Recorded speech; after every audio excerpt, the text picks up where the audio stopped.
আসসালামু আলাইকুম রহমতুল্লাহ।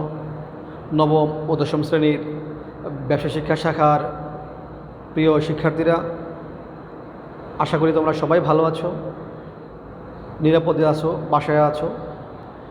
আমাদের ধারাবাহিক অনলাইন ক্লাসে তোমাদের সাথে একাদশ অধ্যায়ের ক্লাস চলছে। গত ক্লাসে আমি তোমাদেরকে এই একাদশ অধ্যায়ের উৎপাদন ব্যয় বিবরণীর জন্য 5টি সূত্র পড়া দিয়েছিলাম, বাড়ির কাজ দিয়েছিলাম। নিশ্চয়ই তোমরা সেইগুলো পড়েছো এবং মুখস্থ করেছো। আজকে তোমাদেরকে উৎপাদন ব্যয় বিবরণীর কিভাবে একটি পণ্যের উৎপাদিত পণ্যের ব্যয় বিবরণী তৈরি করা হবে সেই শখটি আমি তোমাদেরকে আজকে লিখে দেব। তোমরা শখটি ভালো করে পড়বে। এই শখটি পড়া হয়ে গেলে পরে আমি তোমাদেরকে অঙ্ক করে দেখাবো। তোমরা আমার সাথে শখটি সবাই খাতায় আঁকবে। সবাই বই, খাতা, কলম, পেন্সিল নিয়ে নাও, নিয়ে আমার সাথে কাজ করো। আমরা আজকে উৎপাদন ব্যয় বিবরণী তৈরি করার জন্য যে একটি শখ, সেই শখটি তোমাদের কাছে শেখাবো। তোমরা সবাই খাতা কলম নিয়ে নাও আমার সাথে। উৎপাদিত পণ্যের ব্যয় বিবরণী।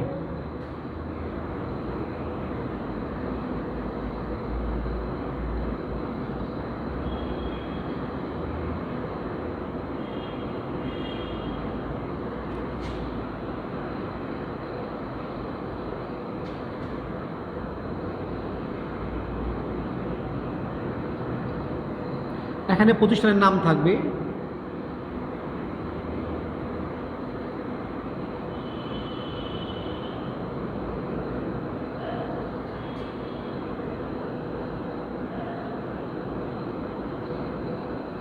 নাম লিখবে।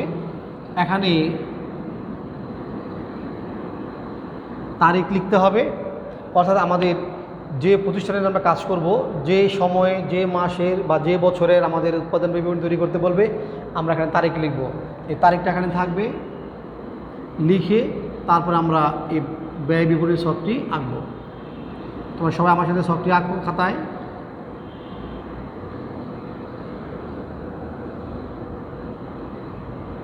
আমরা টাকার জন্য 3টি কলাম দেব।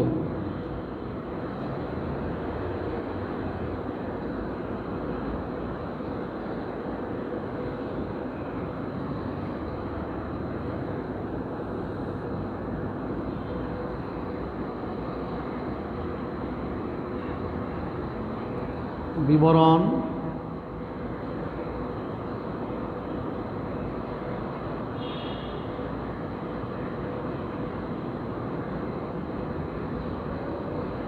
টাকা।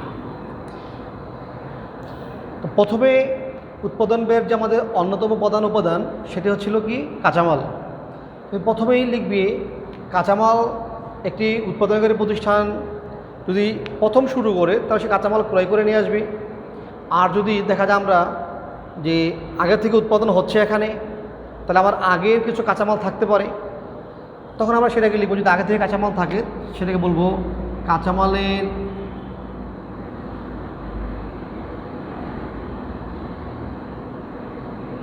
প্রারম্ভিক মজুদ।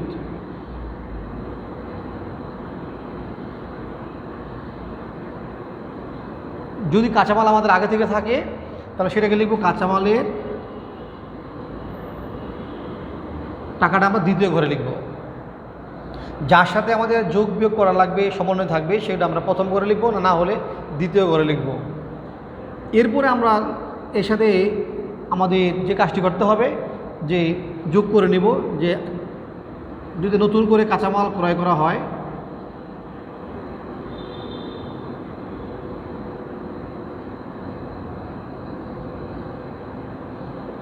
কাঁচামাল ক্রয় থাকলে আমরা কাঁচামাল ক্রয় যোগ করব। এবং এর সাথে যদি কাঁচামাল ক্রয় করার পরে গুদামে আনা পর্যন্ত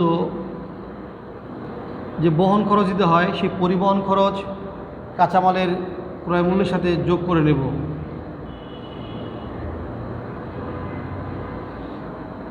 আর ক্রয়কৃত কাঁচামাল যদি আমাদের অর্ডার অনুযায়ী নমুনা মাফিক আমরা না পেয়ে থাকি, তাহলে কিছু কাঁচামাল আমাদের কী করতে হবে, ফেরত দেওয়া লাগতে পারে। সেটা আমরা কাঁচামাল যদি ফেরত দেই বা কাঁচামাল ফেরত,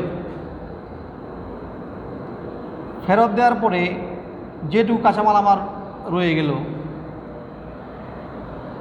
এই আমাদের নিট ক্রয়কৃত কাঁচামাল।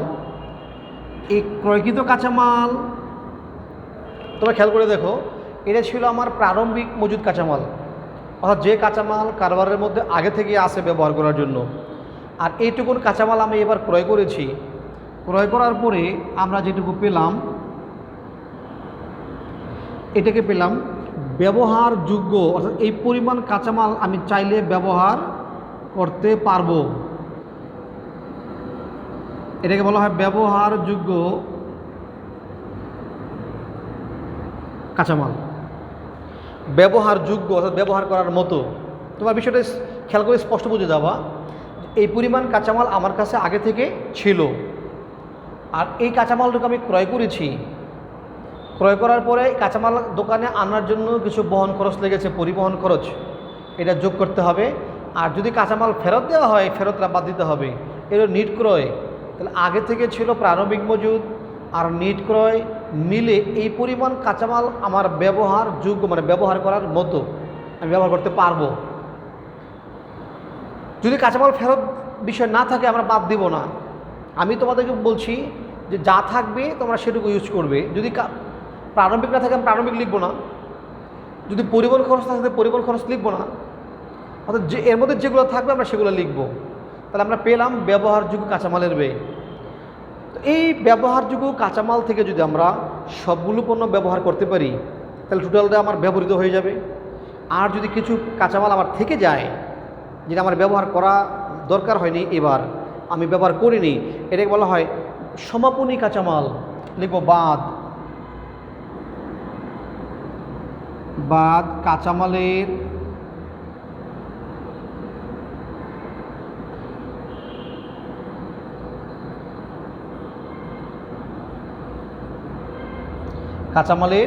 সমাপনী মজুদ।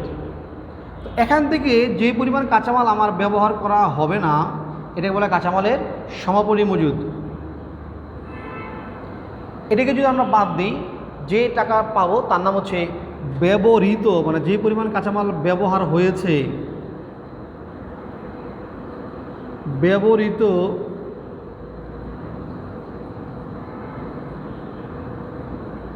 কাঁচামালের ব্যয়।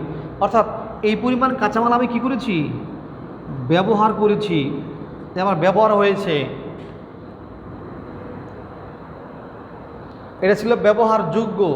আর যেটা ব্যবহার করিনি বাদ দেওয়ার পরে যেটা বেরিয়েছে নাম হলো ব্যবহৃত, মানে যেটা ব্যবহার হয়েছে, এটা ব্যবহৃত কাঁচামালের ব্যয়। এর সাথে যোগ হবে আমরা তিনটে উপাদান আমাদের এখানে মুখ্য ব্যয়ের জন্য, সেটা হচ্ছে প্রত্যক্ষ মজুরি যোগ প্রত্যক্ষ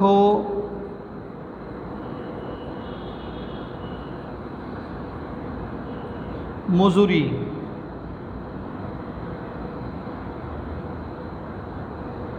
অন্যান্য প্রত্যক্ষ খরচ।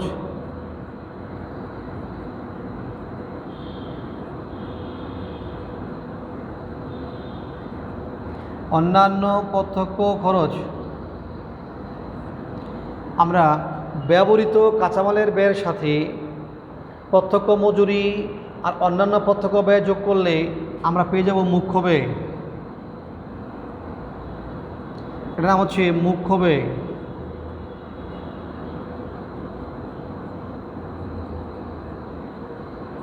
এখানে মুখ্য বলতে বোঝায় প্রধান ব্যয়, মেইন ব্যয়, অন্যতম ব্যয়। অর্থাৎ এই উৎপাদন ব্যয়ের একটা প্রধান ব্যয় হচ্ছে এটা আবার পেয়ে যাবো মুখ্য ব্যয়। তাহলে মুখ্য ব্যয় পর্যন্ত যে কাজটা আমরা করেছি তুমি ভালো করে খেয়াল করে দেখো। প্রথম আমরা বের করেছি ব্যবহারযোগ্য কাঁচামালের ব্যয়, এর সাথে যোগ করেছি কাঁচামালের, বাদ দিয়েছি কাঁচামালের সমাপনী মজুদ, আমরা পাইছি ব্যবহৃত কাঁচামালের ব্যয়। তার সাথে যোগ করেছি প্রত্যক্ষ মজুরি আর অন্যান্য প্রত্যক্ষ খরচ যদি থাকে যোগ করে দিয়েছি, আমরা পাইলাম মুখ্য ব্যয়। এটার নাম হচ্ছে মুখ্য ব্যয়। এই মুখ্য ব্যয়ের সাথে এবার আমরা যখন যোগ করব, যোগ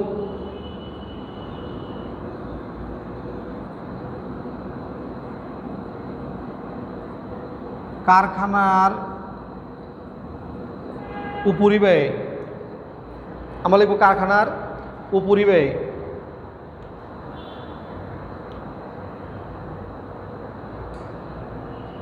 কারখানার উপর ব্যয় যোগ হবে কার সাথে? মুখ্য ব্যয়ের সাথে। কারখানার উপর ব্যয় যোগ করার পরে যে ব্যয়টা আমরা পাবো তার নাম হচ্ছে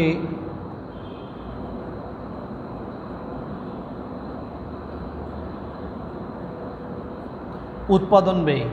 আর উৎপাদন ব্যয় পর্যন্ত পেয়েছি। যে প্রথম ছিল আমাদের ব্যবহারযোগ্য কাঁচামালের বের করেছি, কাঁচামালের সমাপনী মজুদ বাদ দিয়েছি, পেয়েছি ব্যবহৃত কাঁচামালের ব্যয়। এর সাথে প্রত্যক্ষ মজুরি অন্যান্য প্রত্যক্ষ খরচ যোগ করার পরে পেয়েছি আমরা মুখ্য ব্যয়। তাহলে মুখ্য ব্যয়ের সাথে যোগ করলাম আমরা কারখানার উপরি ব্যয়, আমরা পেয়ে গেলাম কি? উৎপাদন ব্যয়। নিশ্চয়ই তোমরা এই পর্যন্ত লিখেছো। আমি উপরের দিকে কিছু মুছে দিচ্ছি, তোমরা তো খাতায় মুছবে না, তোমরা নিচের দিকে যাবে লিখতে লিখতে। যদি এক পেজে না ধরে তোমরা পরের পেজে আবার ঘরে গিয়ে সেখান থেকে লিখবে। আমি এটা এখানে মুছে দিচ্ছি।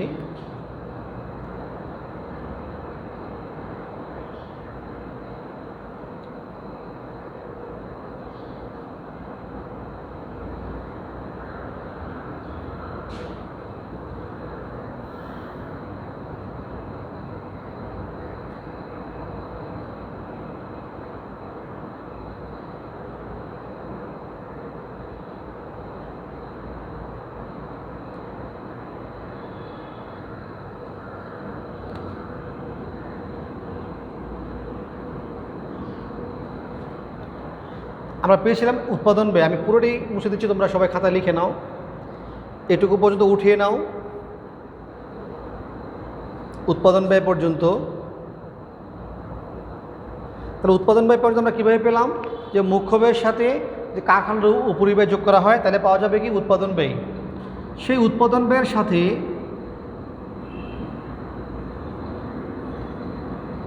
উৎপাদন ব্যয় এর সাথে যোগ করবো যোগ। সবসময় দেখবে কারখানায় একটি সময়ে যেদিন তুমি হিসেব করবে কারখানা যখন রানিং থাকে, ওই দিনে এসা কিছু পণ্য থাকে যে আংশিক কাজ হয়েছে, পুরোপুরি কাজ শেষ হয় নাই। অর্থাৎ যেহেতু পণ্য তুমি তৈরি করতে চাচ্ছ, ধরো তুমি যদি তোমার একটা গার্মেন্টস ফ্যাক্টরি হয়, তুমি যদি 31 ডিসেম্বরে যদি হিসাব করো, 31 থেকে দেখবা কিছু জামা কাপড় হয় কাটা হয়েছে, অর্ধেক সেলাই হয়েছে, অর্ধেক সেলাই হয়নি, অথবা সেলাই হয়েছে ইস্ত্রি করা হয়নি, হাতা লাগানো বাকি আছে, বুতাম লাগানো বাকি আছে, অর্থাৎ কাজটি পুরোপুরি কমপ্লিট হয়নি, আংশিক কাজ হয়েছে। তো এরকম আংশিক পণ্যকে তো যেটা হবে, এই আংশিক তৈরি পণ্য বা এটাকে বলা হয় চলতি কার্য বা আধা সমাপ্ত পণ্য। এই আংশিক তৈরি পণ্য যদি থাকে, এই উৎপাদন ব্যয়ের সাথে আমরা যোগ করবো যোগ আংশিক তৈরি পণ্যের প্রারম্ভিক মজুদ।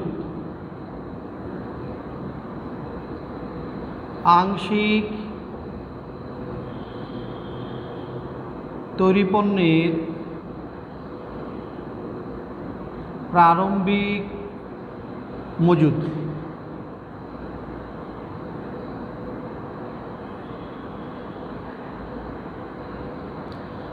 আংশিক তৈরি পণ্যের প্রারম্ভিক মজুদ মানে আগে যখন হিসাব করেছি তখন কিছু পণ্য ছিল যেটা আংশিক তৈরি, যেটা সমাপনী মজুদ ছিল তখন, সেটা আমরা এবার কমপ্লিট করব। সেই যেটুকু কমপ্লিট করেছি সেটুকু ব্যয় যোগ করব। আর এবার কাজ করার সময় কিছু পণ্য আমার আংশিক উৎপাদিত থাকবে, যেইটা আমরা এবারের জন্য বলবো সমাপনী মজুদ, সেটা আমরা বাদ দিয়ে দেব। লিখব বাদ আংশিক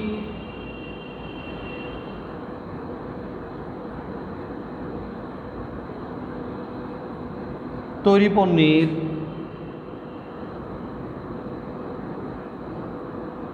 সমাপনী মজুদ। অর্থাৎ যদি আংশিক বাদ দিয়ে দেওয়া হয় তাহলে যে ব্যয়টা পাওয়া যাবে তার নাম হচ্ছে উৎপাদিত বা তৈরি পণ্যের ব্যয় বা উৎপাদিত পণ্যের ব্যয়।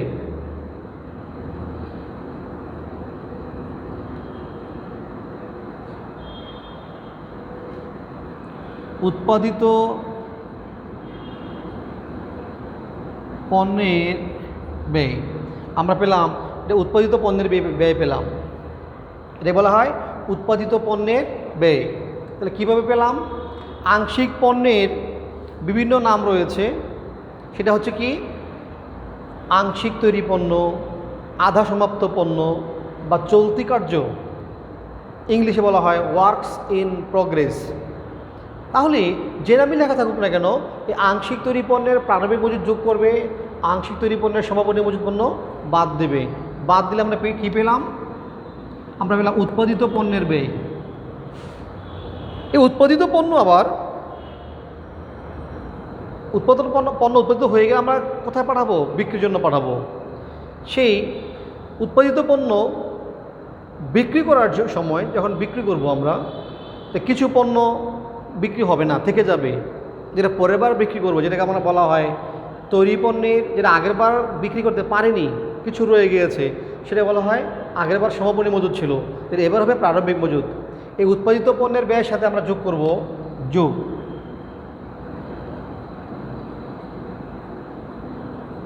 তৈরি পণ্যের বা উৎপাদিত পণ্যের বলতে পারো,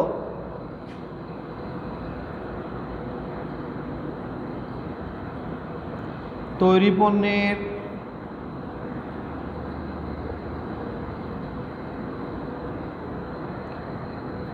প্রারম্ভিক মজুদ, তৈরি পণ্যের প্রারম্ভিক মজুদ যোগ করব বাদ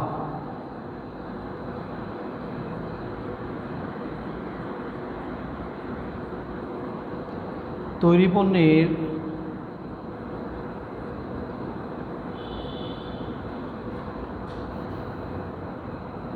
সমাপনী মজুদ।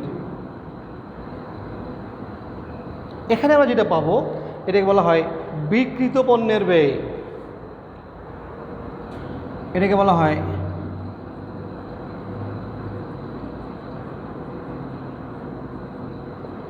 বিক্রিত পণ্যের ব্যয়, অর্থাৎ যেই পরিমাণ পণ্য বিক্রি হয়েছে তার ব্যয়, অর্থাৎ এই পরিমাণ পণ্য আমার এখানে বিক্রি হয়েছে, এটাকে বলা হয় বিক্রিত পণ্যের ব্যয়।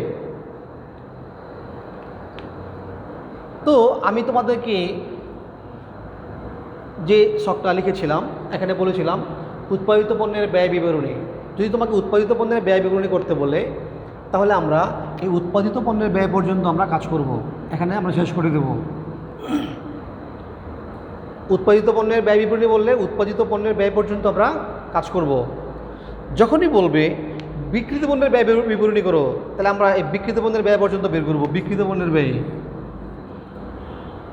আর যদি বলে আমাদের যে মোট ব্যয় নির্ণয় করো, তাহলে আমরা মোট ব্যয় পর্যন্ত যাব। এখন তুমি কতটুকু বের করবা, কতটুকু শখ তুমি আঁকবা, তা নির্ভর করবে তোমার প্রশ্নে কতটুকু চেয়েছে। আমি প্রথমেই বলে গেছিলাম উৎপাদিত পণ্যের ব্যয় বিবরণী। তাহলে উৎপাদিত পণ্যের ব্যয় বিবরণী বলে তোমরা কাজ করবে কতটুকু? এই উৎপাদিত পণ্যের ব্যয় পর্যন্ত। আর বিক্রিত পণ্যের ব্যয় বিবরণী বলে তোমরা চলে যাবা বিক্রিত পণ্যের ব্যয় বিবরণী পর্যন্ত চলে যাবে, যে বিক্রিত পণ্যের ব্যয় নির্ণয় করা। কেমন? তো আমি শখটি মুছে দিচ্ছি।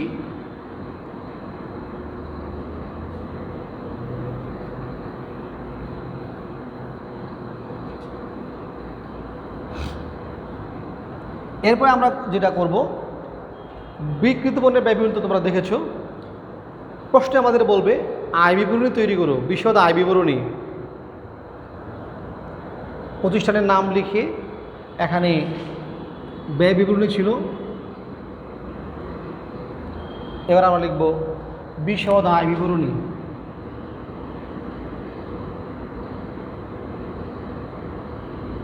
এটা বলে বিশদ আয় বিবরণী।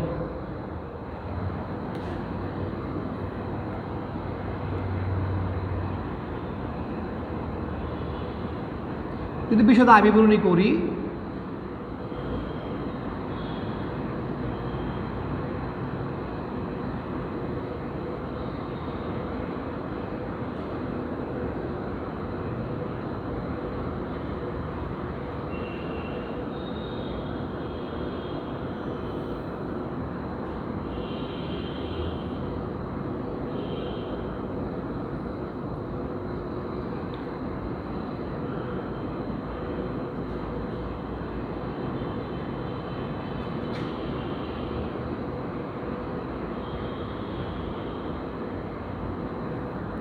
বিশদ আয় বিবরণী।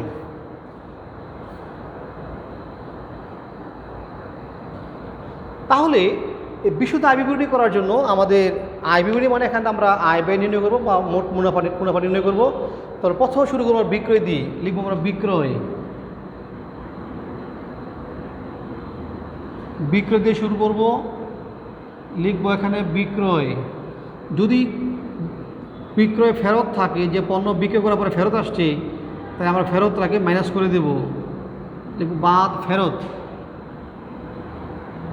তো ফেরত বাদ দেওয়ার পরে যেটা পাবো তার নাম হবে নিট বিক্রয়।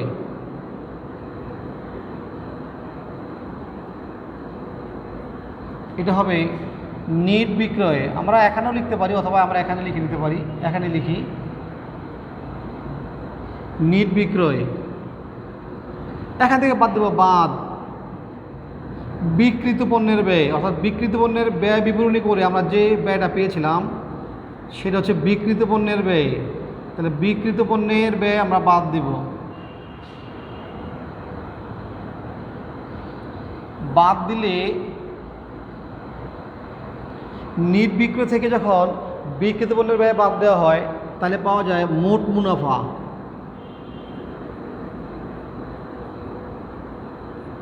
মোট মুনাফা, এই মোট মুনাফা থেকে আমরা বাদ দেব দুই ধরনের ব্যয়। একটি হচ্ছে অফিস খরচ বলা হয়, অফিস ও প্রশাসনিক খরচ। অফিস ও